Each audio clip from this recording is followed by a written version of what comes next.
I see how it goes. Look, I'm a man who really likes haunted attraction horror movies, especially during the Halloween season. But it feels like every year I review them. And I don't know why. Or maybe it's just because I'm a sucker for them. Hey guys, it's Joshua Reviews, and today... Okay, so I was originally supposed to review Fright World. But I took one look at it and I was like, nope, not reviewing it. Looks horrible. I brought in my mom to give me the final verdict if I should watch it or not, and she said, yeah, no, don't watch that. So I instead opted for another movie, Scarehouse. Now, I technically have seen this film before. It was so long ago. I just remember the ending, and I remember not liking the ending and how it ended. I didn't really remember the specifics. I just knew the plot, and I knew the ending. And I kind of skimmed through it. So I technically did watch it, but this was the first time I ever got to watch it all the way through. So now that I've seen it all the way through, what do I think? Okay, so first of all, what's it about? So this movie, Scarehouse, is about two girls who... I guess they rent out a haunted house or something, and you got two separate lines. You got special VIP party guests, and you have the other people, which are the regular, attraction haunted house goers. It's Halloween time; they want to have a good time, and then you got the VIP, and the people in the VIP line get tortured. And as the film progresses, we learn that these people are actually, they actually used to be friends with these two girls that are now torturing them. And as the film progresses, we get to learn more about why they are doing what they are doing. Okay, so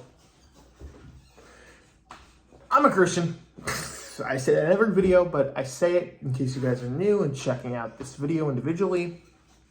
And I don't tend to like torture porn films that solely focus on torture and not the story.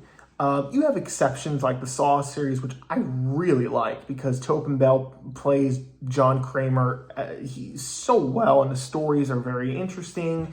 The traps are creatively fun in a dark, twisted way. I don't like to see people put in death traps, but the sense of, like, can I escape that type of vibe, That's what I like about the Saw films, and maybe one or two other ones where it's like they don't focus on torture, but the torture is just kind of the main subject of the film.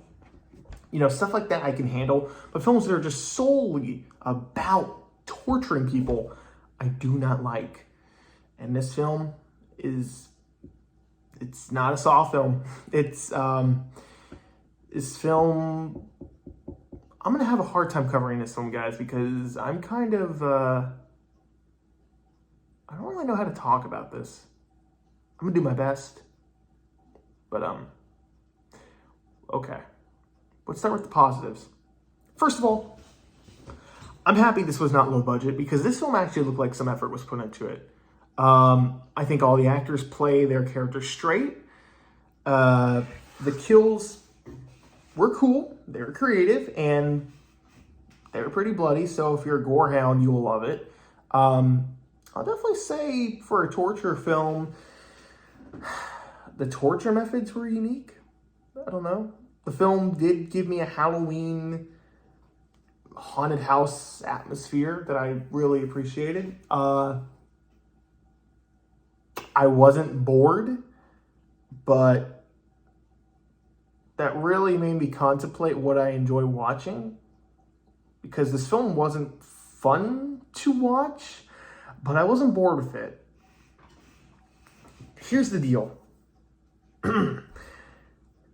This film was very,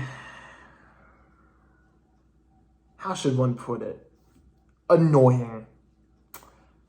I wasn't bored. The movie kept me engaged. It had an interesting story.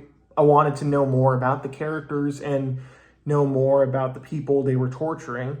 Our main girls who played the villains played it straight, and they did a good job. The cinematography was nice and didn't feel it didn't feel like it was something from Amateur Hour.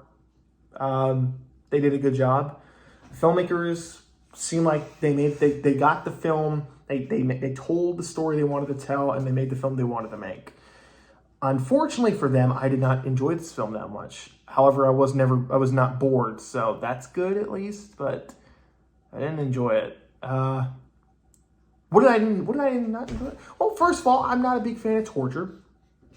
But that's one thing, you know, if the film chooses to tell a story about, and, you know, people are being tortured in the film, okay, you know, it's like I watched Passion of the Christ. Jesus was tortured. It's like, okay, you know, that's not me like, oh, I like to see people get tortured, or I like to see Jesus get tortured. It's just like, okay, that's just what the film chooses. That's how the film chooses to, I'm trying to find the right word, but I can't seem to find it. So I'm just going to say that's how the film chooses to tell its story, through methods of torture, if that makes sense. Like, there's torture in the film, but that doesn't mean I always enjoy it, you know? And the characters, that was my big issue with this film. The actors play it straight, and they're good actors, and the acting's good, but by God, I did not like our characters. That is the biggest problem I had with this film. So I'm going to get into spoiler territory. If you don't want to be spoiled, go ahead and watch the film, because you might like it. I didn't. Not awful, but here's my big issue. So if you're still watching, tune in. My main issue with the film is that, spoiler alert, I mean, it's big spoiler alert, like the main twist of the movie, not really a twist, but it's kind of, whatever. So these college students are like, they want to get into a sorority house, and it's Halloween night, I believe, and it's a prom or whatever, and they're filming everything, and basically they're dared to have sex with a guy, and you need to roofie him. So they roofie him and have sex with him. They rape him, and he overdoses. And on top of the two girls raping him, he dies. So, but here's the thing. The girls in the sorority house orchestrated it. So they should go to jail too. No, they don't go to jail. They get away scot-free. And actually, I think there is more to it. I don't think the girls, like, did all of the stuff.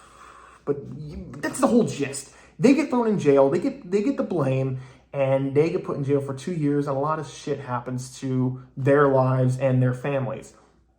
And the 2 years they were spent in prison, they spent those 2 years orchestrating how to get their revenge. So it's a revenge story. And I did not like that. You know, there are plenty of horror movies out there that tells the revenge tale, you know, from the victim side, not the villain side. Like, I get it. They're supposed to be sympathetic. But at least two of the characters that they're taking their revenge out on, I did not want to see die. Specifically the main girl. I don't remember her name, but she dies in the end. Like, she's the last girl who dies at the very end. She was kicking ass, and you really felt sympathetic for her. Like, yeah, what she did wasn't great. I'm not excusing that, but it's not like I wanted to see her die. And that's the issue I had with this film. I didn't really want to see anyone die. It's like, okay, I'm not excusing what any of these girls did. None of them. But this is not the way to go about it. And I get it. It's a horror film. It's not meant to be happy, cheerful. But that's not the point I'm trying to make. The point I'm trying to make is that the film kind of becomes unbearable to watch because the characters are so obnoxious, especially our two main villains who are orchestrating this revenge scheme.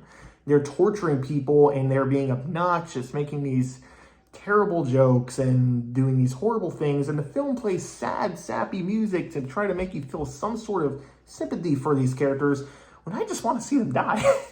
Of course, I don't want to see anyone die, but it's a horror film, so I go off of what the movie is trying to, how the movie's trying to make me feel.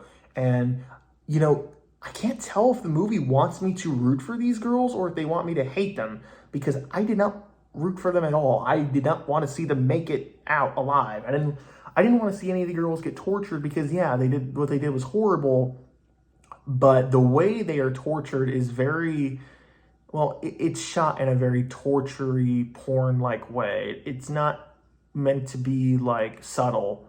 You know, it's not like the first Saw where when Dr. Gordon cuts off his foot, they don't show you the scene where he cuts his foot off. In the unrated cut, they do, but it's left up to the imagination in the theatrical cut. It's very psychological. It doesn't rely on the gore aspect to make it scary. I'm sure there are plenty of other horror movies where you follow the main villain. I mean, the new Saw movie, Saw 10, you follow John Kramer and he's the villain. But the characters that are doing this are so unlikable, save for like maybe one or two. But John Kramer gives them a way out. He gives them a way to live. And, you know, when the characters you do like make it out, you're like, yeah, they made it out, cool. But the other characters you're not supposed to, you know, like, don't make it. And you're like, okay, you know, like, okay, that was a pretty cool trap they were put in. I didn't feel that way for most of these characters. I mean, some of them, yeah, you could argue deserved it. But that's not up for me to decide. That's up for God to decide. But, you know, that's a whole nother thing. Several of these girls were just so obnoxious, and when they die, you don't feel anything for. And the two girls orchestrating this whole revenge scheme are unlikable. There's maybe one or two characters that I liked and wanted to see make it out, and they die. I mean, the one girl who you think is going to make it out, she dies in the last second. And I remember rolling my eyes like, oh, okay, she died. Whoopee, now I'm stuck with these two unlikable main leads who are the villains. Cool. And it's not like John Kramer where it's like, okay, you know, it's very interesting to watch him orchestrate this whole game plot. No, it's not like that. It's just, yeah. I don't like this movie. I wasn't bored. I didn't hate it. I just didn't like it. D.